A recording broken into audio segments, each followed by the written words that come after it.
ಸತ್ಯ ಬೇರೆ ಉಂಟು. ಶೆಟ್ರೆ, ಅವತ್ತಲ್ಲಿ ಏನ್ ನಡೆದಿದೆ ನಾನು ಅವ್ರ ಹತ್ರ ಹೇಳಿದೆ. ಅವರು ನನಗೆ ಹಿರಿಯರು, ನನಗೆ ಈಗಲೂ ಆತ್ಮೀಯರು, ನನಗೇನು ಪ್ರಶ್ನೆ ಇಲ್ಲ.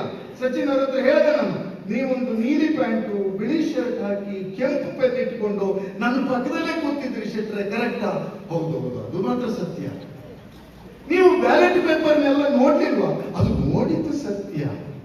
ಮತ್ತೆ ಒಂದು ಮೈತ್ರಿ ಧರ್ಮ, ನಿಮ್ಮ ಮೈತ್ರಿ ಧರ್ಮ ಇರಲಿ ಸುಧಾಕರ್ ಶೆಟ್ರೆ. ಸತ್ಯವನ್ನ ಹೇಳ್ತಕ್ಕಂಥ ಕೆಲಸವನ್ನು ನೀವು ಮಾಡಬೇಕು, ಇನ್ನು ಮುಂದಾದರೂ ಮಾಡಬೇಕು.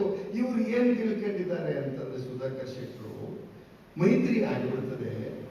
ಚಿಕ್ಕಮಗಳೂರು ಜಿಲ್ಲೆಯಲ್ಲಿ ಜನತಾದಳಕ್ಕೆ ಸ್ವಲ್ಪ ಕಳೆದ ಎಲೆಕ್ಷನ್ ಹೈಯೆಸ್ಟ್ ವೋಟ್ ಬಂದಿದ್ದು ಶೃಂಗೇರಿ ಕ್ಷೇತ್ರದಲ್ಲಿ. ಕಳೆದ ಬಾರಿ ಜನತಾದಳದ ಅಭ್ಯರ್ಥಿ ಆಗಿರ್ತಕ್ಕಂಥ ಕುಮಾರಸ್ವಾಮಿ ಅವರು ಮೂಡಿಗೆರೆಯಲ್ಲಿ ಕಾಂಗ್ರೆಸ್ಸೇ ಸೇರ್ಬಿಟ್ಟಿದ್ದಾರೆ.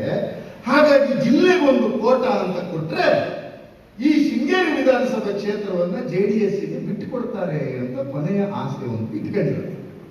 ಆದರೆ ಸುಧಾಕರ್ ಶೆಟ್ರೆ, ನಿಮಗೆ ಸೀಟು ಬಿಟ್ಟುಕೊಡೋದಿಲ್ಲಿ, ನೀವು ಜನರಿಗೆ ಸತ್ಯವನ್ನು ಹೇಳ್ತಕ್ಕಂಥ ಕೆಲಸವನ್ನ ನೀವು ಮಾಡಬೇಕು. ಮಾಡಿದ್ರೆ ಮಾತ್ರ ನಿಮಗೂ ಸಹಿತ ನಾನೊಂದು ಸೆಲ್ಯೂಟ್ ಅನ್ನು ಹೊಡೆದು ಇವರೊಬ್ಬ ಜನನಾಯಕ ಸತ್ಯವನ್ನು ಹೇಳ್ತಕ್ಕಂಥ ಕೆಲಸವನ್ನ ಮಾಡ್ತಾ ಇದ್ದಾರೆ ಅನ್ನುವಂಥ ರೀತಿಯಲ್ಲಿ ನಾನು ಹೇಳ್ತೇನೆ.